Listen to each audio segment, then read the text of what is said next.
घर तो हमने खरीद लिया है, लेकिन चलिए अब आपके घर का बीमा भी करवाते हैं, क्योंकि बहुत लोगों को शायद अगर पता है लेकिन ज़रूरत नहीं लगती, और अगर नहीं पता है तो क्या खैर क्या ही अपना रुख करेंगे इस की ओर। बात हो रही है होम इंश्योरेंस की, और घर का बीमा क्यों ज़रूरी है, और घर का बीमा दरअसल होता भी क्या है। अच्छा, बहुत लोग इसको इस चक्कर में भी नहीं लेते हैं, उनको लगता है कि किस किस का बीमा करेंगे। हेल्थ का बीमा करा रखा है आपने, जीवन बीमा अलग लेके रखा हुआ है, लेकिन होम इंश्योरेंस आजकल क्यों एक बढ़ती हुई ज़रूरत है, और किस तरह से आपको लेना चाहिए, और क्या क्या चीज़ें इसके तहत कवर होती हैं, कितना महंगा कितना किफ़ायती होता है ये कवर। इन तमाम मुद्दों पर बात करते हैं। Vivek Chaturvedi, chief marketing officer, head of direct sales, go digit general insurance, हमारे साथ जुड़ गए हैं। विवेक, स्वागत है आपका हमारी इस पेशकश में। बहुत आसान से सवाल से शुरुआत करती हूँ, क्या होता है होम इंश्योरेंस? घर का बीमा करवाइए जब मैं ऐसा कहती हूँ तो इसका मतलब क्या है?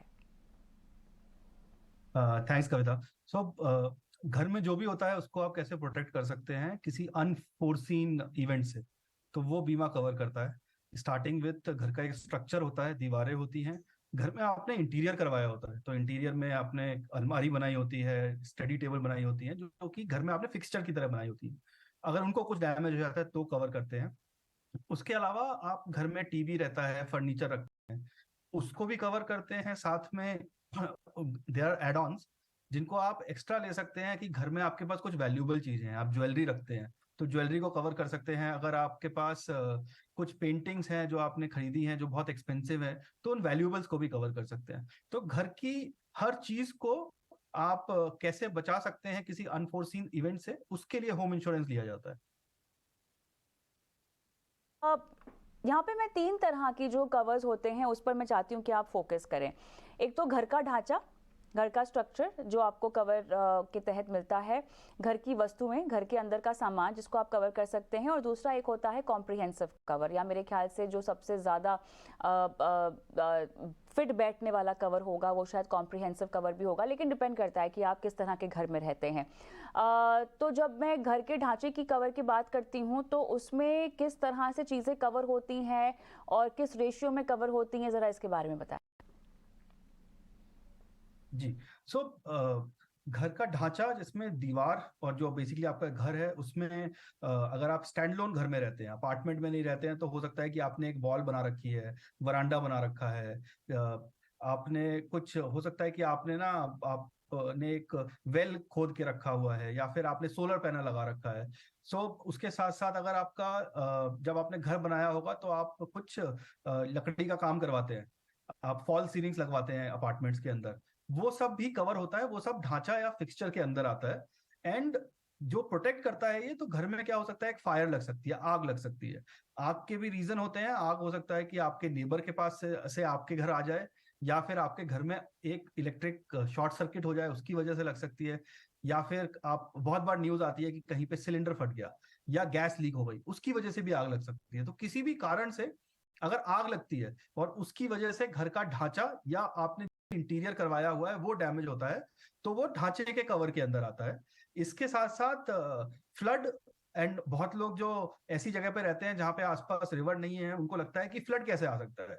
बट अगर आप बैंगलोर का एग्जांपल लें, लास्ट ईयर बैंगलोर में फ्लड्स आए थे। बारिश हुई, बहुत दिन तक बारिश हुई, सडनली एक एरिया था बैंगलोर का जहां पे, जो थोड़ा नीचे था बैंगलोर में, तो वहां पे पानी भर गया। और वो पानी फिर सोसाइटीज में चला गया, लोगों के घर में चला गया। उस समय तस्वीरें आई थी ट्विटर में कि लोग बाग घर में तैर रहे हैं ना, उसकी वजह से डैमेज होता है। जो हम बोलते हैं कि पानी भर जाना, ये बारिश के पानी की वजह से हुआ, फ्लड नहीं आया, इसको इनंडेशन बोलते हैं। तो ये भी कवर करते हैं। इसमें भी अगर ढांचे में या फिक्सचर में कोई भी डैमेज हो जाता है बिकॉज ऑफ दिस, तो वो भी कवर होता है। उसके बाद अगर आप एनसीआर की साइड में देखेंगे या फिर नॉर्थ की साइड में देखेंगे, तो वहां पे जब भी किसी से बात करो तो सबने बोला है यार अर्थक्वेक आने लग गए हैं, अर्थक्वेक देखे हैं। तो अगर अर्थक्वेक की वजह से कोई डैमेज होता है वो कवर करते हैं। और लास्ट, टेररिज्म, अगर टेररिज्म की वजह से कुछ लॉस हो जाता है तो वो भी कवर होता है। सो ढांचे के अंदर नेचुरल डिजास्टर या फिर एक्सीडेंटल डैमेज की वजह से अगर कुछ भी इशू आता है, एक हो सकता है टोटल लॉस जिसको बोलते हैं पूरा घर ही खराब हो गया, उसमें जो भी आपका सम इंश्योर्ड होता है वो आपको मिलता है। दूसरा होता है कि आपका घर का एक दीवार में क्रैक आ गया या दीवार टूट गई, तो उसको वापस बनाने का खर्चा और उसके अंदर अगर अगर कोई आर्किटेक्ट चाहिए या कोई इंजीनियर की फीस देनी है तो उसका खर्चा भी कवर किया जाता है, जिससे कि आप अपने घर को वापस नए जैसा कर सकें। राइट, तो ये तो घर के ढांचे की बात हुई। जो वस्तुओं की बातें आती हैं तो इसमें क्या सभी चीज़ें आ जाती हैं? आपके होम डेकोर के सामान से लेकर आपके इलेक्ट्रॉनिक सामान और फिक्सचर्स, सभी कुछ हम इसमें इंक्लूड कर सकते हैं? हाँ, तो इसमें आपके पास ऑप्शन रहता है सभी कुछ इंक्लूड करने का। जब आप एक स्टैंडर्ड प्लान लेते हैं, जैसे आईआरडीए का जो गृह रक्षा पॉलिसी है, तो उसमें 10% ऑफ आपका जो सम इंश्योर्ड होता है वो ऑलरेडी कंटेंट के लिए कवर करता है। तो अज्यूम किया जाता है अगर आपका सम इंश्योर्ड 50 लाख रुपए का है घर का, तो घर का वैल्यू 50 लाख है, तो उसका 10% 5 लाख का कंटेंट तो उसके अंदर ही कवर कर देते हैं। बट अगर आपका कंटेंट ज्यादा है तो आप और भी ऐड कर सकते हो। आप जनरल कंटेंट में भी चीजें ऐड कर सकते हो, फर्नीचर ऐड कर सकते हो, आपको पलंग ऐड करना है वो ऐड कर सकते हो। अगर आपको पास टीवी है तो इलेक्ट्रिक अप्लायंसेस जो रहते हैं, रेफ्रिजरेटर हो गया, टेलीविजन हो गया, आप उनको ऐड कर सकते हो। फिर वैल्यूएबल के अंदर आप ज्वेलरी ऐड कर सकते हो, और जो हाई प्राइस की चीजें हैं उनको आप वैल्यूएबल के अंदर ऐड कर सकते हो। तो कंटेंट इंश्योरेंस के अंदर, एंड अगर आप टेनेंट हो तो आप ढांचे का इंश्योरेंस नहीं लेना चाहोगे, आपका खाली जो सामान है वो आपके लिए वैल्यूएबल है, तो आप खाली कंटेंट ओनली इंश्योरेंस भी ले सकते हो। तो जैसे आपने बताया था 3 इंश्योरेंस होते हैं, ढांचे का इंश्योरेंस हो गया, कंटेंट का इंश्योरेंस हो गया, और एक कॉम्प्रिहेंसिव इंश्योरेंस हो गया। तो टेनेंट्स केवल कंटेंट इंश्योरेंस ले सकते हैं। कॉम्प्रिहेंसिव में आप एक्चुअली अदर चीजें भी यूज कर सकते हो। आपको लगता है कि आप घर में कोई डैमेज हुआ तो कवर कर लिया। अगर आपकी घर की वॉल है, कोई बाहर गाड़ी वॉल तोड़ देती है, वो सब आपने कवर कर लिया। बट उसके बाद आपको लगता है कि अच्छा चोरी भी तो हो सकती है, तो बगलरी कवर कर सकते हैं क्या? तो उसके अंदर एक और ऑप्शन रहता है, आप बगलरी का कवर ले सकते हो, बगलरी को कवर कर सकते हो। फिर एक चीज बहुत कॉमन होती है, जैसे हमारे यहाँ एसी होते हैं या टीवी होता है या फिर आपका फ्रिज होता है, जहां पे कुछ एक्सीडेंटल डैमेज, उसमें भी सबसे कॉमन होता है कि क्या बोल सकते हैं, वोल्टेज फ्लक्चुएशन की वजह से चीजें खराब हो जाती है। तो एलईडी का स्क्रीन चलना बंद हो जाता है वोल्टेज फ्लक्चुएशन की वजह से।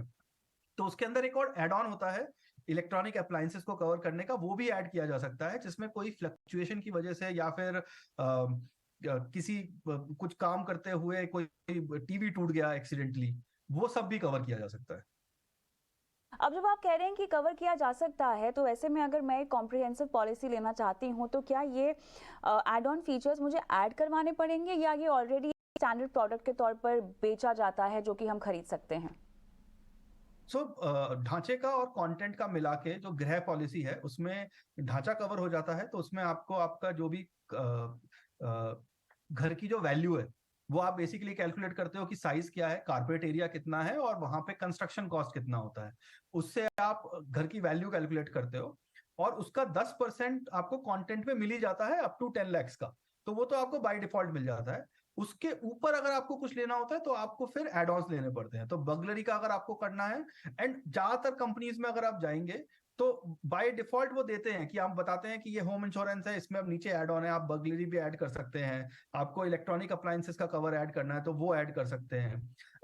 जैसे ग्लास प्लेट होता है, अब अगर आप अपार्टमेंट देखेंगे या थोड़े बंगलो देखेंगे तो बड़े बड़े ग्लासेस लगाए जाते हैं बालकनी में, उनको ग्लास प्लेट बोलते हैं। उनका भी एड ऑन आता है कि आप अगर ग्लास टूट जाता है एक्सीडेंटली तो उसको भी कवर कर सकते हैं। तो ये सब चीजें एड ऑन में आती है। बट एक आम इंसान के लिए ये सब जो चीजें होती हैं कि टीवी खराब हो गया मेरा, या फिर क्या बोलते हैं, थोड़ा सा कंटेंट खराब हो गया, ये तब भी हमें इतना नहीं चुभता है।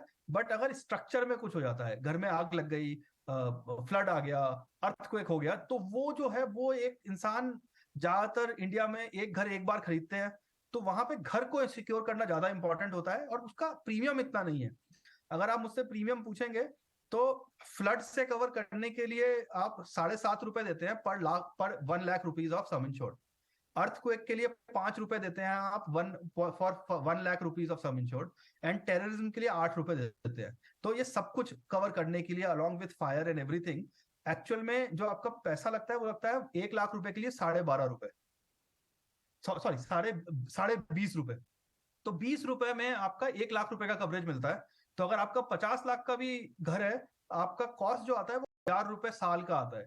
तो इतना महंगा भी नहीं है ये प्रोडक्ट, सब कुछ कवर करता है। एंड अपना बेसिक आइडिया ये होना चाहिए कि आपका स्ट्रक्चर जो सबसे ज्यादा आपके लिए महत्वपूर्ण है वो पहले कवर हो जाए, कंटेंट में अगर हमें करना है तो कर सकते हैं, उसके लिए भी कुछ ज्यादा नहीं है। अगर आपको बर्गलरी कवर करना है तो 20 रुपए पर 1 लाख रुपीज सम इंश्योर्ड आप और दे दो, तो अगर 10 लाख रुपए का आपके पास कंटेंट है, आप 200 रुपए और दोगे तो 1 साल के लिए बर्गलरी भी कवर हो जाती है। तो अगर आप इसको देखेंगे तो हम अगर एक पिज्जा खाते हैं बाहर जाके पूरी फैमिली के साथ, उतने पैसे में साल भर का होम इंश्योरेंस मिल जाता है। बिल्कुल। तो कहीं न कहीं यहाँ पर जागरूकता की कमी है, लोगों के पास समझ नहीं है इस प्रोडक्ट को लेकर और इसीलिए हम इतना लोगों को इसको खरीदता हुआ नहीं देखते हैं। बहरहाल समझाया आपने पूरे होम इंश्योरेंस के मामले को और किस तरह की ऑफरिंग्स है और कितना किफ़ायती है घर का बीमा करवाना। बहुत-बहुत धन्यवाद विवेक आपका।